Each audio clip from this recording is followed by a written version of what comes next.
বন্যা পরিস্থিতি খতিয়ে দেখতে রওনা দিলেন মুখ্যমন্ত্রী মমতা বন্দ্যোপাধ্যায়। উত্তরবঙ্গে রওনা দেওয়ার আগে এদিন কলকাতা বিমানবন্দরে সংবাদ মাধ্যমের মুখোমুখি হন তিনি। উত্তরবঙ্গের এমন পরিস্থিতির জন্য দুষলেন কেন্দ্রকে। বন্যার ক্ষতিপূরণ নিয়ে রাজ্যের সঙ্গে বঞ্চনা হচ্ছে বলে অভিযোগ করেছেন তিনি। নেপালের বন্যা পরিস্থিতির আরও অবনতি, ক্রমশ বাড়ছে মৃতের সংখ্যা। প্রবল বর্ষণ ও ভূমিধসের ফলে ক্রমশ ভয়াবহ পরিস্থিতি হচ্ছে নেপালের বন্যা পরিস্থিতি। রবিবার পর্যন্ত সেখানে বন্যার কারণে এখনো পর্যন্ত 112 জনের মৃত্যু হয়েছে। নিখোঁজ রয়েছে আরও একাধিক জন। তাদের খোঁজে বিভিন্ন জায়গায় তল্লাশি চালানো হচ্ছে। পেরু ট্রেনকে নিজের কৃতিত্ব হিসেবে দেখিয়ে মানুষকে বিভ্রান্ত করার অভিযোগ উঠেছে অশ্বিনী বৈষ্ণবের বিরুদ্ধে। পরপর ট্রেন দুর্ঘটনার প্রশ্নের মুখে পড়েছেন আগেই। এবার সোশ্যাল মিডিয়া পোস্ট ঘিরে সমালোচনার শিকার রেলমন্ত্রী অশ্বিনী বৈষ্ণব। বিশ্ব পর্যটন দিবসে ভারতীয় রেলের প্রশংসায় সোশ্যাল মিডিয়ায় একটি ভিডিও আপলোড করেন অশ্বিনী বৈষ্ণব। কিন্তু ওই ভিডিওয়ে বন্দে ভারত হিসেবে যে ট্রেন দেখানো হয় তার গায়ে স্পষ্ট লেখা ছিল পেরু রেল। তাই সুপ্রিম কোর্টে এই প্রথম শুনানি হবে মধ্যাহ্ন ভোজনের পর। সূত্রের খবর অনুযায়ী সকালে নয়, সোমবার সুপ্রিম কোর্টে আরজিকর মামলার শুনানি হবে মধ্যাহ্ন ভোজনের পর। প্রধান বিচারপতি DY চন্দ্রচূড়, বিচারপতি JB পারদিওয়ালা ও বিচারপতি মনোজ মিশ্র ডিভিশন বেঞ্চ ফের ওই ঘটনার বিভিন্ন দিক খতিয়ে দেখবে। শুনানিতে 42টি পক্ষের 200টিরও বেশি আইনজীবী অংশ নেবেন। তিস্তা ও জলঢাকা নদীর অববাহিকায় জারি করা হয়েছে লাল সতর্কতা। অসংরক্ষিত এলাকায় লাল সতর্কতা জারি করেছে জলপাইগুড়ি সেচ দপ্তর।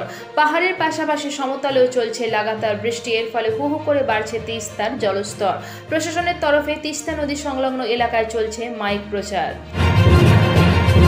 শুক্রবার রাত থেকে সাগর দত্ত মেডিকেল কলেজে শুরু হয় কর্মবিরতি। এই নিয়ে জুনিয়র ডাক্তারদের সঙ্গে দফায় দফায় কথা হয় স্বাস্থ্যকর্তা ও পুলিশ কর্তাদের সঙ্গে, যদিও রফাসূত্র মেলেনি। এই অবস্থায় শনিবার পশ্চিমবঙ্গ জুনিয়র ডক্টরস ফ্রন্টের প্রতিনিধিরা জানিয়েছেন, সোমবার সুপ্রিম কোর্টের রায় তাদের মনঃপূত না হলে ওই দিন বিকেল 5টা পর্যন্ত সমস্ত সরকারি মেডিকেল কলেজে পূর্ণ কর্মবিরতি শুরু করবেন তারা। কার্যত রাজ্য সরকারকে ডেডলাইন দিয়ে দিলেন জুনিয়র ডাক্তাররা, সূত্রের খবর। এবার কলকাতা মেডিকেল কলেজের দুর্নীতির অভিযোগ ছাত্র ইউনিয়নের। আরজিকর মেডিকেল কলেজের পর এবার Kolkata medical college. CCU central lab হাসপাতালের বেড নিয়ে অনিয়মের অভিযোগ। ছাত্র সংগঠনের অভিযোগ, হাজার হাজার টাকায় CCU জেনারেল বেড বিক্রি হচ্ছে। দুর্নীতির অভিযোগ অধ্যক্ষের কাছে ছাত্র সংগঠনের অভিযোগ, সূত্রের খবর। জনসভা চলাকালীনই অসুস্থ মল্লিকার্জুন খার্গে। 83 বছর বয়সী মল্লিকার্জুন খার্গের শারীরিক পরিস্থিতি নিয়ে উদ্বিগ্ন কংগ্রেস নেতারা। জনসভার ভাষণের মাঝে অসুস্থ হয়ে পড়লেন কংগ্রেস সভাপতি মল্লিকার্জুন খার্গে। শেষ দফার ভোটের আগে কাশ্মীরের কাঠুয়ায় এক জনসভায় ভাষণ দিচ্ছিলেন কংগ্রেস সভাপতি।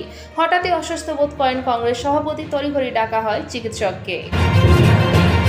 লাইফ সাপোর্ট সরানো নিয়ে নয়া খসড়া কেন্দ্রের, বিতর্ক চিকিৎসক মহলে। হাসপাতালে চিকিৎসাধীন গুরুতর অসুস্থদের লাইফ সাপোর্ট থাকবে কিনা তুলে নেওয়া হবে, কিংবা কিভাবে সেই সিদ্ধান্ত নেওয়া হবে, এই বিষয়ে নির্দেশিকা তৈরি করেছে কেন্দ্রীয় স্বাস্থ্য মন্ত্রক।